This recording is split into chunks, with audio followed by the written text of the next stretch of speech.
College की एक शिक्षिका ने मुख्यमंत्री से न्याय की गुहार लगाई है।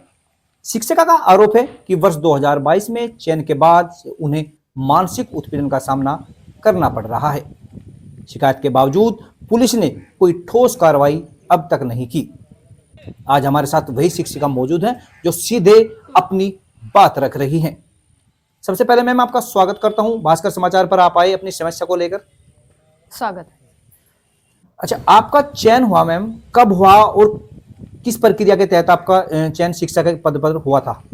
सर, मेरा जो चयन है वो माध्यमिक शिक्षा चयन बोर्ड के माध्यम से मेरा चयन हुआ। वर्ष 2022 में लिखित परीक्षा दी थी, उसके बाद मेरा चयन हुआ बागपत जिले में।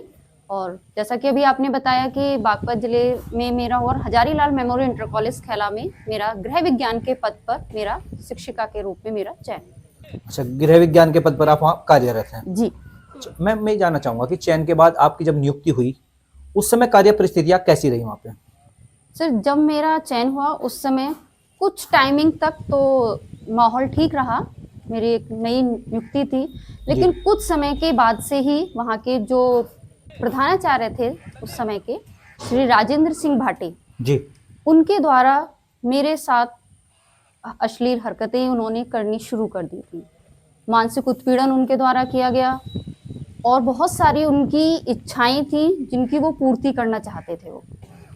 2022 से अब तक? हाँ जी। आप किस तरह के मानसिक उत्पीड़न की बात कर रही हैं, थोड़ा कृपया हमारे दर्शकों को बताएंगे, स्पष्ट करेंगे? सर, मानसिक उत्पीड़न में जो मेन था वो उनका था कि वो गलत तो उनका व्यवहार था, उनका गलत नज़रिया था। रास्ते में, विद्यालय में स्थिति सर ये थी कि वहाँ पर शौचालय भी नहीं था। शौचालय के आते जाते समय भी विद्यालय में 2 गेट थे, वो दूसरे गेट से मेरे को देखते थे, गलत नज़रिए से उन्होंने मुझे देखा। मैंने इसका विरोध भी किया। जी।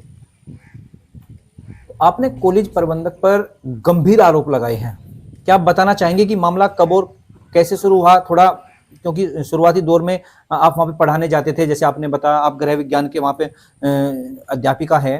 कितने बच्चे हैं, क्या बच्चे भी उस समय वहीं थे या बच्चों की अनुपस्थिति में सब कुछ हुआ है मैम? सर, वहाँ पर विद्यालय में जो छात्राओं की संख्या है वो वहाँ पर ये है कि वहाँ पर तो हम 2.5 में वो संख्या गई ही नहीं। गृह विज्ञान में जो छात्राओं की संख्या थी वो 10 से पार गई ही नहीं है जी। तो वहाँ पर जो छात्राओं की संख्या है वो उसकी स्थिति ये है। क्या इस संबंध में कोई लिखित या रिकॉर्डेड सबूत आपके पास है मैम? सर, मैंने विभाग को, अधिकारियों को इसकी सूचना समय समय पर दी है सर। जी, आप अधिकारियों तक ये जानकारी पहुंचा चुके हैं? हाँ सर। अच्छा, आपने कहा कि समय समय पे आपने जानकारी दी थी, आपने कब और किन किन विभागों में शिकायत दर्ज कराई? सर, मैंने जो मेरे साथ उन्होंने आपराधिक कृत्य किया उसकी भी मैंने पुलिस विभाग में शिकायत दर्ज करी थी 24 जुलाई 2023 को। जी सर, तब से वर्तमान तक मैं सब जगह पर और उससे भी उच्च अधिकारियों तक मैं अपनी शिकायत को बार बार रख रही हूँ, लेकिन कहीं से मुझे कोई न्याय नहीं मिल पा रहा है। आपने कहा कि आपने शिकायत 24 जुलाई 2023 में की थी जी, और फिलहाल 3 साल हो चुके हैं। जी। तो 3 साल बीतने के बाद आप बीच में पुलिस के पास भी गए होंगे, पुलिस की ओर से अब तक क्या कार्रवाई हुई इसमें या क्या जवाब दिया गया जब आप वहाँ पे जाते हैं? तो सर, पुलिस में मैं जब भी जाती हूँ मुझे वहाँ से कोई भी संतोषपूर्ण जवाब भी नहीं मिलता है और जो अपराधी है वो पुलिस के साथ सांठगांठ करते हैं और उसको विभाग की तरफ मोड़ देते हैं। जी। विभाग में जब मैं जाती हूँ तो विभाग उसको अपने उस स्तर से उसको वहाँ पे वो दबा देता है। वो तो ना पुलिस सहायता कर रही है ना विभाग सहायता कर रही है। आपका आरोप है कि पुलिस ने लापरवाही बरती है, आप ऐसा कैसे कह सकते हैं? सर, 3 साल हो गए लेकिन अभी तक भी मुझे कोई न्याय नहीं मिला है और बार बार ही उस पर मतलब फेक लगा दी जाती है रिपोर्ट। आपने एक वीडियो बनाकर सोशल मीडिया पर डाला है जो काफ़ी वायरल हो रहा है, लोग उसको देख के तरह तरह की चर्चा कर रहे हैं। ये वीडियो डालने का फैसला क्यों किया गया? सर, वो वीडियो डालने का फैसला सर ये था कि मुझे 3 वर्ष हो गए भटकते हुए, इस दर से उस दर, इस दरवाजे से उस दरवाजे तक।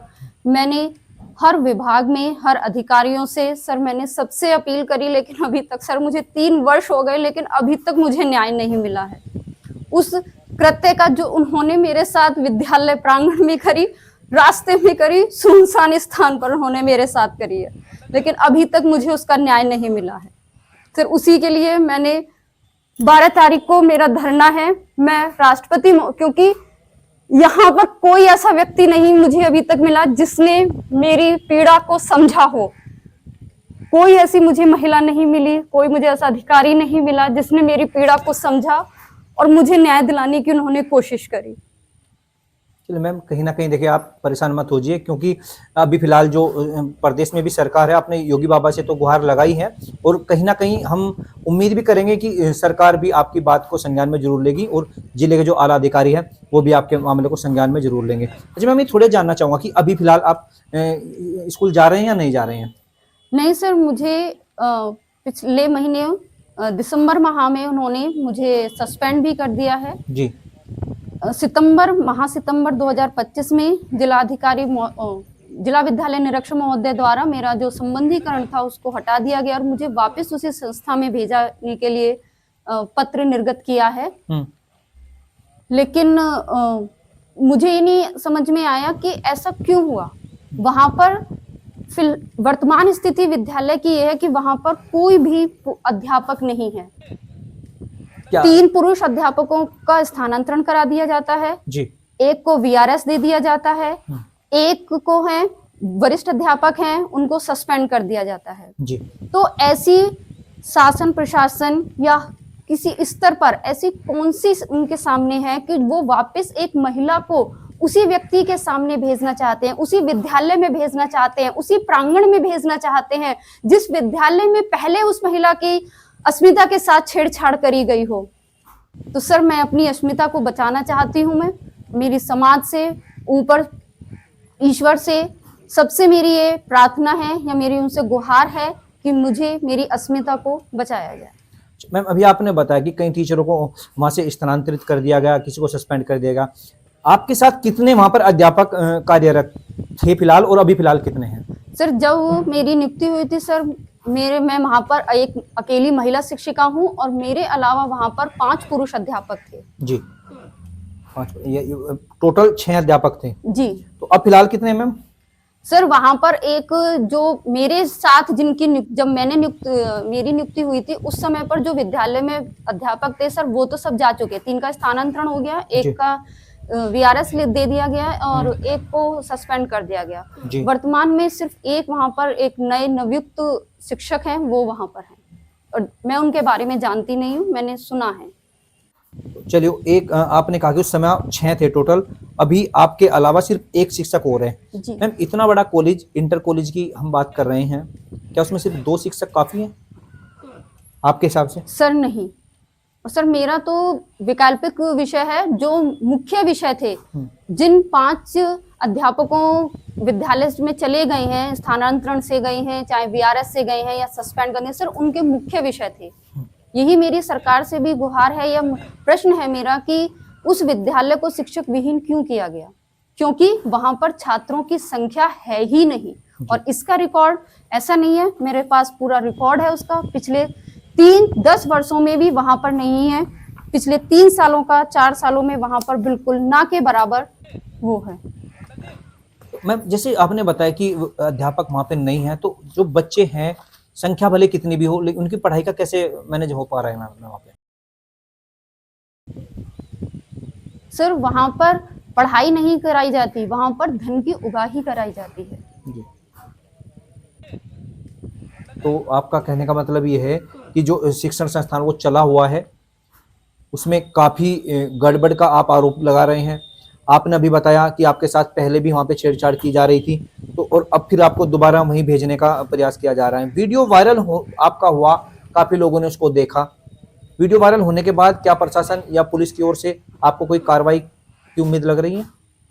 सर कार्रवाई की तो कोई उम्मीद नहीं लग रही। मैंने जो धरने के लिए अनुमति मांगी थी सर, उसके लिए भी मेरे को मना किया जा रहा है और कहा जा रहा है कि आप धरना नहीं देंगी।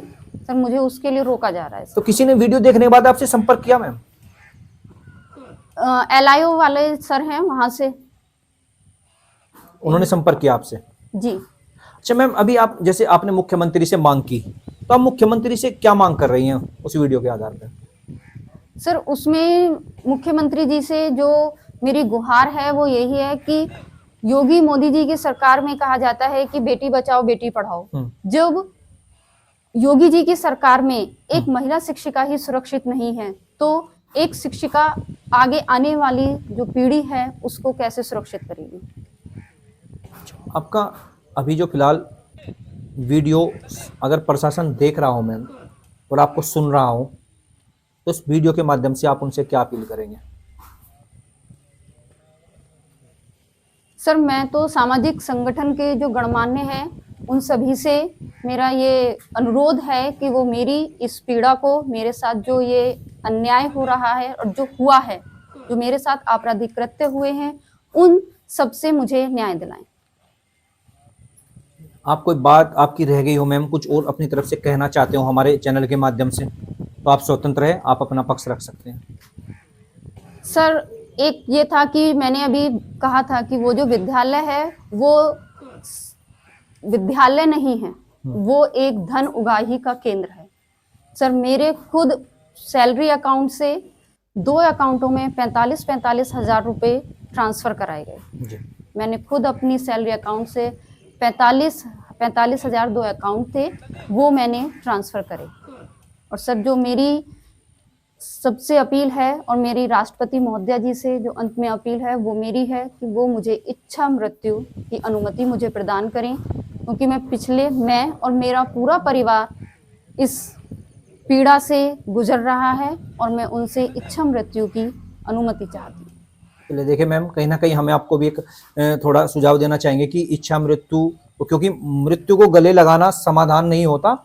आप धैर्य बनाए रखें और सरकार पर भी विश्वास रखें, क्योंकि योगी जी की सरकार है और कहीं ना कहीं महिलाओं को लेके काफी जागरूक है, आपको न्याय जरूर मिलेगा। तो दर्शकों, शिक्षिका ने जो ये आरोप लगाए हैं ये काफी गंभीर आरोप हैं। मामले में अब सवाल कॉलेज प्रबंधन पर है, पुलिस अधिकारियों पर भी हैं, क्योंकि जिस तरीके से इन्होंने बताया कि ये पिछले लगभग 2023 से और अब तक 3 साल इनको हुए, दर दर के ठोकरें खा रही हैं। इन्होंने अधिकारियों से गुहार लगाई है लेकिन आज तक इनको इंसाफ नहीं मिला। तो कहीं ना कहीं ये चीजें एक सवाल भी खड़ा करती हैं कि जिस प्रदेश में, जिस राष्ट्र में महिला सशक्तिकरण की बात होती है, उस जगह पर अधिकारियों के बीच एक महिला को राष्ट्रपति से इच्छा मृत्यु की मांग करनी पड़ती है। तो ये तो समय ही बताएगा कि क्या इन शिक्षिका को इंसाफ मिलेगा या जो लंबे समय से इनका प्रकरण चला आ रहा है ये प्रकरण और लंबा होगा। लेकिन भास्कर समाचार इस मुद्दे को दबने नहीं देगा। जब भी आवश्यकता पड़ेगी इनकी आवाज बनकर हमेशा खड़ा रहेगा। अब दीजिए इजाजत, नमस्कार।